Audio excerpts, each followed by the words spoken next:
आपली संस्कृती, आपले संस्कार सदा राहू दे आपल्या सोबत. भारताच्या महान ग्रंथांचे आणि काव्यांचे संपूर्ण संकलन. सबस्क्राईब करा तिलक. अशा प्रकारे जे शरीर क्षणोक्षणी आपल्या विनाशाकडे जात असतं, त्या शरीराच्या मृत्यूचा शोक ज्ञानी लोक करत नाहीत. याच रूपाला शास्त्र म्हणतात कृष्णम वंदे जगद्गुरुम. एखाद्या फुलाप्रमाणेच एखादं शरीर घेऊन निसर्गात आपला जन्म होतो. आपण बालक बनतो, तरुण होतो, मग तेच तारुण्य कोमेजायला लागतं, ज्याला वार्धक्य म्हणतात. आणि त्या वृद्ध शरीराला जेव्हा आत्मा सोडून जातो, तेव्हा त्या शरीराचा मृत्यू होतो. परंतु तो आत्मा कुठे निघून जातो? शरीर शिवाय आत्मा कुठे आणि कसा काय राहतो?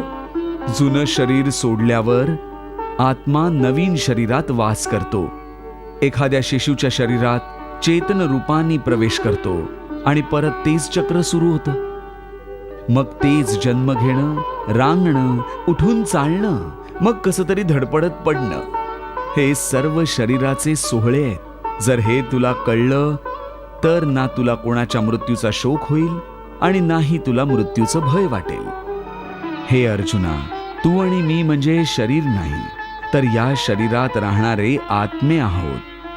हे शरीर तर केवळ आपले रथ आहेत, आपण त्याचे स्वामी आहोत. रथ मोडल्याने स्वामी नष्ट होत नाही. त्याच प्रकारे शरीराची सुख आणि दुःख आत्म्याला सुखी आणि दुःखी करत नाहीत.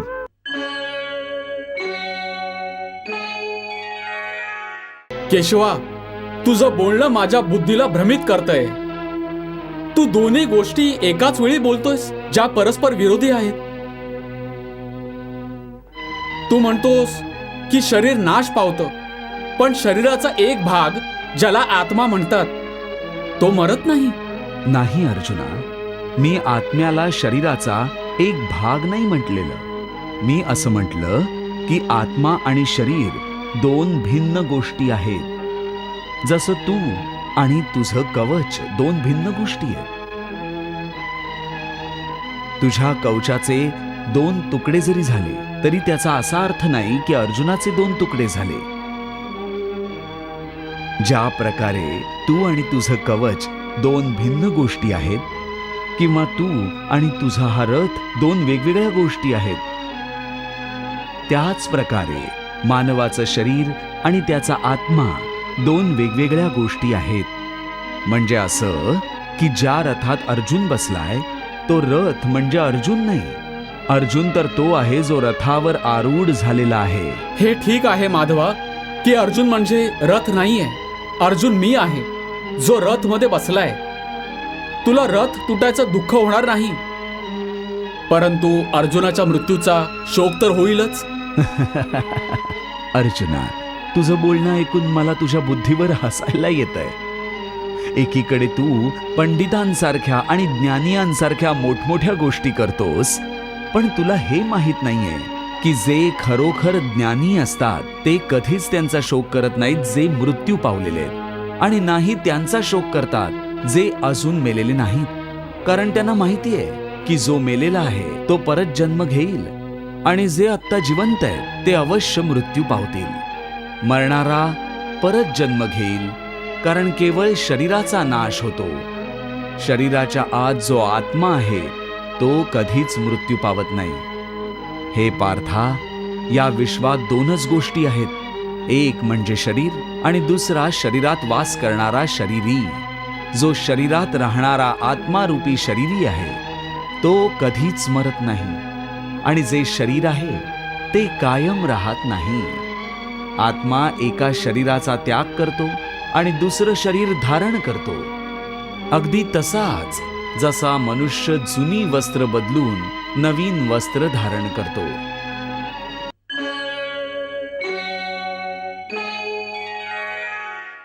हे ठीक आहे कृष्णा, की त्यांच्या प्रारब्धात मृत्यू वाढून ठेवलाय, पण त्याचं माध्यम मी का बनू? जर पितामहांच्या मृत्यूची वेळ आली आहे तर ते अवश्य मृत्युमुखी पडतील, पण मी माझ्या हातांनी त्यांना का मारू? तर स्वतः तुझ्या हातांनी भीष्म पितामहांना मारायचं नाहीये. हेच खरं आहे माधवा. मी माझ्या भीष्म पितामहांना माझ्या हाताने नाही मारू शकत. मग ठीक आहे, पण आधी मला हे तर सांग की कोण आहेत भीष्म पितामह तुझे, आणि कुठे आहेत तुझे भीष्म पितामह? हे काय विचारतोयस की भीष्म पितामह कुठे, कोण आहेत? तुला दिसत नाहीयेत का? ते समोर तर उभे आहेत भीष्म पितामह. ते जे रथावर उभे आहेत? हो, तेच तर. पण इथून मला जे रथावर उभं असलेलं दिसतंय पार्थ, ते तर केवळ भीष्म पितामहांचं शरीर आहे. मी विचारतो, खरे भीष्म पितामह कोण आहेत, कुठे आहे? हे कृष्णा, तुझं बोलणं तर मला कळतच नाहीये. जे दिसतायत ते भीष्म पितामह नाहीयेत, केवळ शरीर आहे. म्हणजे भीष्म पितामह कोणी वेगळेच आहेत? अवश्य, हेच तर मी समजावतोय तुला. लक्ष देऊन बघ. बघ, त्या शरीरात जो प्रकाश आहे, ज्याला आत्मा म्हणतात,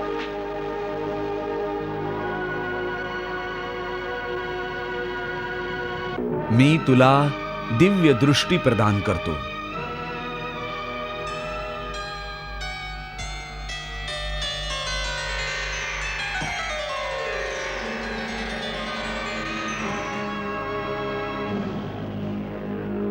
या दिव्य दृष्टीने बघ त्या आत्म्याला.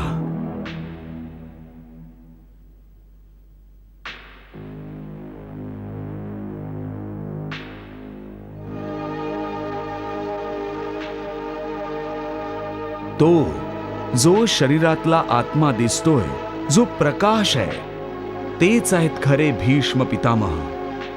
दिसतोय त्यांचा आत्मा तुला?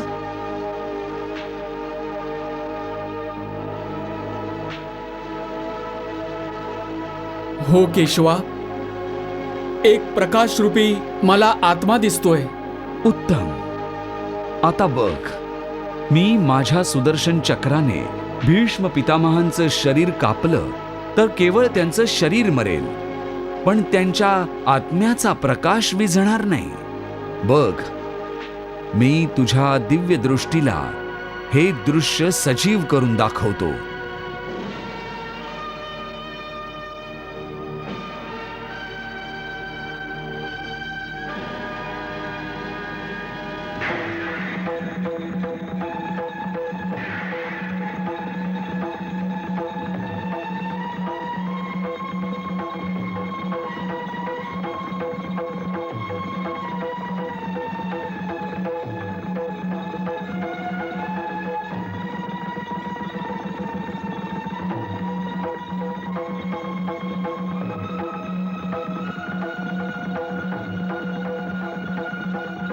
बघितलंस अर्जुना, माझ्या सुदर्शनाने केवळ शरीराचा नाश झालाय, त्यांच्या आत्म्याचा दीप अजूनही तसाच तेवतोय.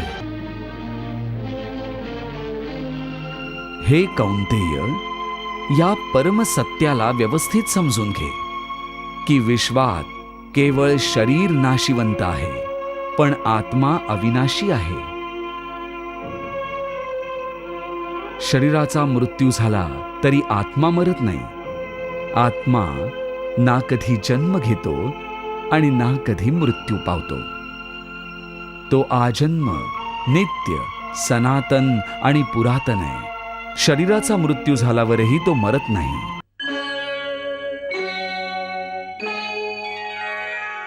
हे पार्था, केवळ इतकं समजून घे की मृत्यू एक दरवाजा आहे, ज्याच्या आत शिरताच आत्मा जुन्या शरीराचा त्याग करतो.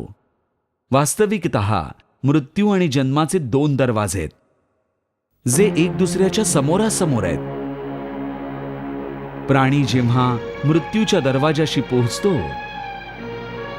तेव्हा त्याचं ते शरीर मृत्यू पावतं. मग आत्म्याचा प्रकाश त्या शरीराला सोडून पुढे निघून जातो, आणि मग तो प्रकाश नवीन जन्माच्या दरवाजात प्रवेश करतो, जिथे जीवात्म्याला परत एक नवीन शरीराची प्राप्ती होते.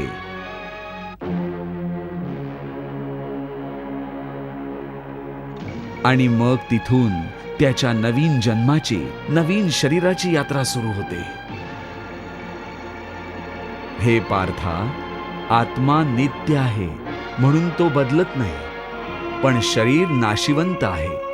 त्यामुळे एकच आत्मा अनेक शरीर बदलतो. म्हणून तो नवीन जन्मात नवनवीन शरीर धारण करत असतो. प्रत्येक नवीन जन्मात तो नवीन शरीर तर बदलतोच, पण त्या जन्मात त्याला जे शरीर मिळतं ना, ते एक शरीर पण सतत बदलत असतं. ही गोष्ट मला कळली नाही केशवा, कारण एका जन्मात तर व्यक्तीला एकच शरीर मिळतं.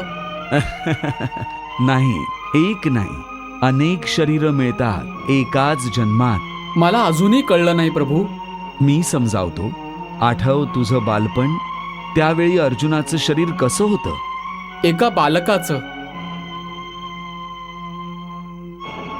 आणि आता ते शरीर कुठे गेलं? ते शरीर तर बदलून गेलं या रूपात. म्हणजे ते शरीर शिल्लक नाहीये.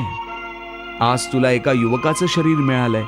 त्याच प्रकारे व्यक्तीला जन्माच्या वेळी जे शिशुरूप शरीर मिळतं, तेच शिशुरूप शरीर काळाच्या प्रभावाने एका बालकाचं शरीर बनतं. मग त्याला किशोरावस्था मिळते, मग एका तरुणाचं शरीर बनतं, मग मध्यमवयीन, आणि मग वृद्धाचं रूप घेऊन एका सुकलेल्या पानासारखं जीवनाच्या वृक्षावरून गळून पडतं.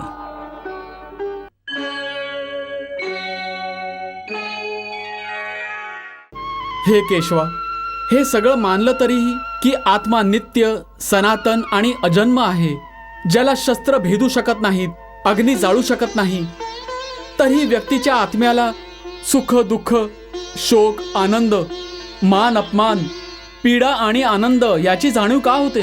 हे पार्था, मी आधीच तुला सांगितलं की सुख दुःखांचा अनुभव घेणं हे आत्म्याचं नाही, शरीराचं काम आहे. परंतु केशवा, शरीराला दुःख किंवा वेदना तेव्हाच होतात जेव्हा शरीराला कुठली जखम होते किंवा त्याचा एखादा भाग दुखावतो. जसं की एखादा भाग जळला, त्यांनी ज्या वेदना होतात त्या तर शरीराच्या वेदना असतात. परंतु मान हानीने होण्याने जे दुःख होतं किंवा मान मिळाल्याने जो आनंद मिळतो, त्यामुळे तर शरीराला काहीच हानी होत नाही. ते मानहानीचं दुःख, ती अपकीर्तीची वेदना, ती आत्म्यालाच होते ना? नाही अर्जुना, ही कीर्ती अपकीर्ती, मान अपमान, लाभ हानी, हा जिंकण्याचा आनंद किंवा हरण्याची वेदना, ही पण आत्म्याला होत नाही. हे आत्म्याचं कार्य नाहीये, हा तर मनाचा खोडकरपणा आहे. मनाचा खोडकरपणा याचा काय अर्थ झाला केशवा? पार्था, व्यक्तीच्या शरीराचं एक अदृश्य अंग आहे मन, जे दिसत नाही, पण तोच सर्वात शक्तिशाली भाग आहे शरीराचा. हे लक्षात ठेव की मन हा शरीराचा भाग आहे, त्याचा आत्म्याशी कुठलाही संबंध नाही. आत्मा जर रथात बसलेला रथाचा स्वामी असेल, तर मन हे शरीर रूपी रथाचं सारथी आहे. हे मनच इंद्रिय रूपी अश्वांना इतस्ततः भरकटवतं. कधी यौवनाच्या नशेत हेच चंचल मन मनुष्याला या भ्रमात नेतं की तो सर्व शक्तिमान आहे, तो हवं ते करू शकतो, तो इथला राजा आहे, ज्याच्या पुढे झुकण्यासाठी सगळेच विवश आहेत आणि ज्याला सगळेच वंदन करतात. ज्या प्रकारे दिव्याच्या वातीला दिव्याखालचा अंधार दिसत नाही, त्याच प्रकारे तारुण्याला त्याच्या मागे लपलेलं वृद्धत्व आणि हतबलता दिसत नाही. पण जेव्हा त्या दिव्यातलं तारुण्यरूपी तूप हळूहळू जळून संपायला लागतं आणि दिव्याखाली लपलेला अंधार वाढू लागतो, तेव्हा माणूस घाबरून ओरडू लागतो की मी आजारी आहे, मी दुखी आहे, मी आजारी आहे,